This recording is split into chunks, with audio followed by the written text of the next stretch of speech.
I'm a professional conductor, and in this video I'm going to teach you how to read scores. First of all, what is a score? A score is basically just sheet music, but all the different instruments are written in there. If you have a normal symphony orchestra, most of the time it's divided into the different sections in the score. You have the string section at the bottom of the score, the woodwinds are at the top. The brass section is right underneath the woodwinds. Then, underneath the brass section, there can be stuff like piano, celesta, drums, percussion and other instruments. The voice is usually on top of the first violin, so directly over the strings. Most of the time the instruments are placed from highest to lowest. For example, the flute is over the oboes and clarinets in the woodwind section. But the S clarinet, a high clarinet, is still with the clarinets, but at the top of the clarinets. You get where I'm going. The instruments stay together with their instrument-specific group in their section. One exception are the French horns. They are not the highest brass instrument, but because they mix quite well with the woodwinds, they are at the top of the brass section, so directly underneath the woodwinds. This is the basic structure of the score. Now, that's a lot to read at the same time. And yes, that's true, but that's not what makes score reading difficult. Unfortunately, there are more than just the treble and the bass clef. The alto clef is always used for the violas, and the bassoons and cellos often use the tenor clef. So what are the different clefs? For example, if this is a G in the treble clef, in the alto clef it's an A.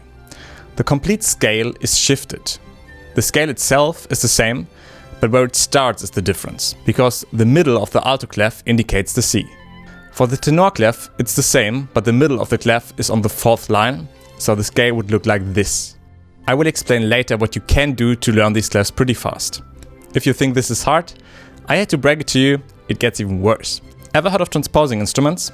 The French horn in G, that's the worst of all. Transposing is pretty similar to different clefs, but with one major difference: the scale is not shifted together with their semitones, just what comes out of the instrument.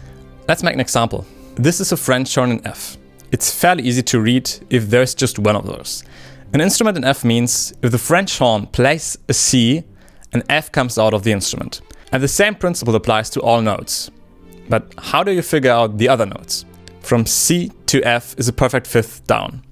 This means from the written note you always have to go down a perfect fifth to know what note actually sounds. Remember, this is just for instruments in F. If you have a clarinet in A, it would mean that when you play a C, an A sounds. The interval is a minor third downwards, so you always have to calculate a minor third downwards. If you paid close attention, you have realized that different clefs and transposing instruments can be very similar.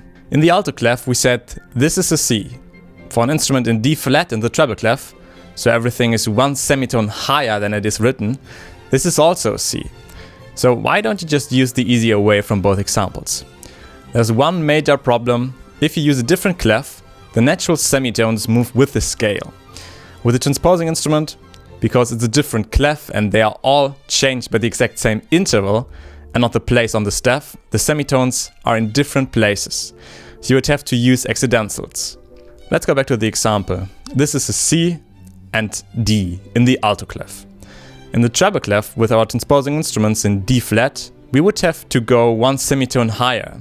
So C and D flat. And this is the problem why you can't read transposing instruments like a different clef. If you still don't understand why, I would encourage you to look at the piano keys. The white ones starting from C are C major. As you can see, there are two exceptions regarding the distance between the keys. Between B and C and E and F, there's just a semitone, because every step from one to the next one is a semitone. And when you shift the notes on the staff to have another clef, the semitones are shifted with the clef. They have a new position, but with the transposition, they don't. A lot of people try to use shortcuts to read a transposing instrument. For example, they just say, if a piece in C is played by an instrument in F, I just play the fifth lower, doesn't matter which fifth, but therefore I use the keys of F major, because if you play the whole piece in C major, a fifth lower, you will hear F major. The thing is, it actually works, until accidentals show up. Because if in the C major written piece, it's not C major anymore, or there's just one note that is not part of the C major scale, you're screwed, because you're thinking in too many different ways. What all of this means is that you have to learn to read clefs absolute, that's how it's called. So you have to learn that in this clef, the F is here, the C is here, and the G is here. And for transposing instruments, you have to learn to instantly know the transposition from any note in any possible transposition. And there can be as much transpositions as there are notes, so 11, not 12 because we start from the C. So you have to be able to tell any interval on any note possible in no time. Yes, this takes very much time to learn and it will never be perfect. The good news, there are just around 300 combinations. The most important transpositions are the ones in F, E, E flat, A and B flat. Most of the time you're fine with those. For transposing instruments, there's no shortcut. You have to be very good with intervals. It's the only way how it works.